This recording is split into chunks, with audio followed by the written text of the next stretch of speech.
If you're watching this video, chances are you have done some form of schooling, whether you graduated or not.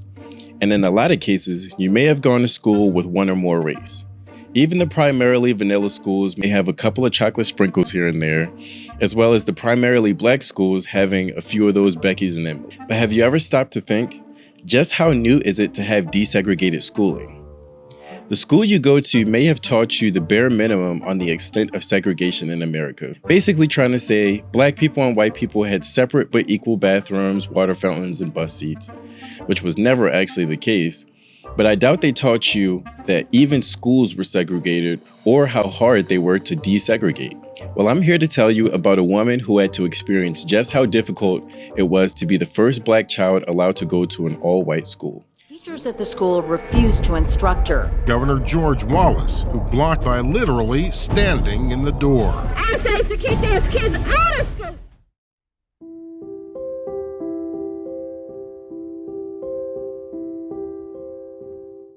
Ruby Bridges was born on September 8th in 1954 in Tylertown, Mississippi. This just so happened to be the same year as the historical Brown v. Board of Education Supreme Court ruling that desegregated public schools in America. When Ruby was 2 years old, her parents Lucille and Abin Bridges moved their family of 7 to New Orleans, Louisiana, where she attended kindergarten. Despite the Supreme Court ruling, Louisiana and most southern states basically said screw that for about 7 years. That was until a federal court ordered Louisiana to desegregate, which allowed now 6-year-old Ruby to attend the all-white William Frantz Elementary School. But unlike your first day of school, it wasn't as simple as just throwing on your freshest new fit and meeting your new classmates. The school district, being racist and all, didn't think that black students were on the same educational level as white students. So in a sneaky way to disqualify the mostly uneducated black community, they held entrance exams black students had to pass to qualify to attend the school. Nonetheless, our brilliant young Ruby was one out of 6 students that passed and was able to attend the formerly all-white school on November 14th. But this was unfortunately just the beginning of her struggles, because let's remember, this was New Orleans in the dirty South. And those white people didn't take too kindly to a colored girl trying to get her education with their pure white babies. So on her first day of school, and every day after that for that school year, Ruby and her mother were escorted to and from school by 4 federal U.S. Marshals. When they knocked on the door, my parents opened the door, and I remember standing there and seeing these 4 very tall white men. I remember them saying that we're federal marshals. We've been sent by the President of the United States, and we are here to escort you and your daughter to school today. These marshals were specifically appointed by the President of the United States because every single day, a violently vicious mob of racists would yell vile insults and racial slurs at the young 6-year-old.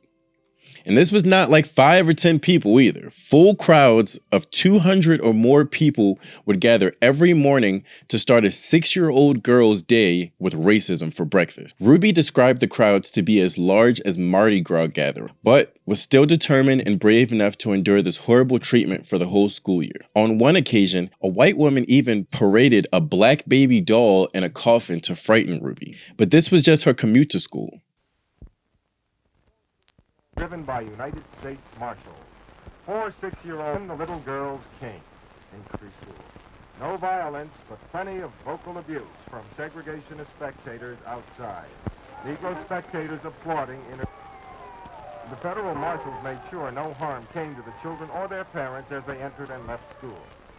And the noise wasn't all one-sided to see that integration took place without trouble. When she actually got to school on her first day, she had to spend the entire day in the principal's office because the angry white mob immediately took their kids out of school, refusing to even let their kids breathe the same air as her. For the entire year, Ruby ate alone, played alone, and was taught completely by herself by Barbara Henry, the only teacher that was willing to accept her. While Ruby was enduring all this hardship in school, her parents also faced backlash in town. No grocery store would sell food to her mother, and her father lost his job for the controversy. This also caused her grandparents to be evicted from their farm they had owned for over 25 years. Imagine being any member of this family. Being Ruby at 6 years old and having every insult known to man said to you for just being a child going to school. Then being schooled completely alone and isolated without even fully understanding why none of the other kids wanted to be your friend. Or imagine being her parent, having to explain to your child while everyone in town hates their family and calls them words she doesn't even understand. Losing your job and your livelihood for simply existing and trying to give your children a fair shot in life. These are the atrocities a 6-year-old and her family had to endure, not even a century ago. For this Black History Month, let's take time to remember and give flowers to Miss Ruby Bridges for being so courageous at such a young age and taking the first steps for our community to get fair and equal education. They got places for you. Why should our children have to suffer for one little nigger? Now you answer that. Answer that. One little nigger that 400 should live.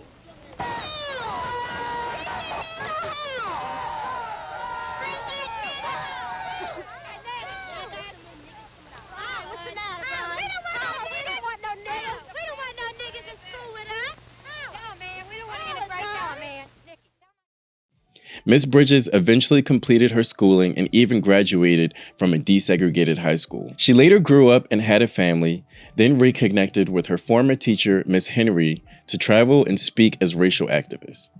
She also later wrote an outstanding book on her experiences, which earned her the Carter G. Woodson Book Award. Ruby is still alive today at the recording of this video and has become an iconic activist for the Black community. She has even inspired people like former President Barack Obama, receiving his personal praise, and was commemorated by the artist Norman Rockwell in his beautiful painting titled The Problem We All Live With. An important part of continuing the legacy of everything that was sacrificed by our ancestors is acknowledging and passing down the history of everything that had to be endured to get to where we are now as a civilization. We live in an era where it has finally been recognized as our right as human beings to be able to get an education no matter what sex, race, or religion. But unfortunately, our heritage is under attack by white politicians that want to mask the true extent of the acts that were committed by the government and white people. They believe that by educating on how horrible America has treated minorities, that will make white people uncomfortable and will make the next generation think that white people are inherently racist.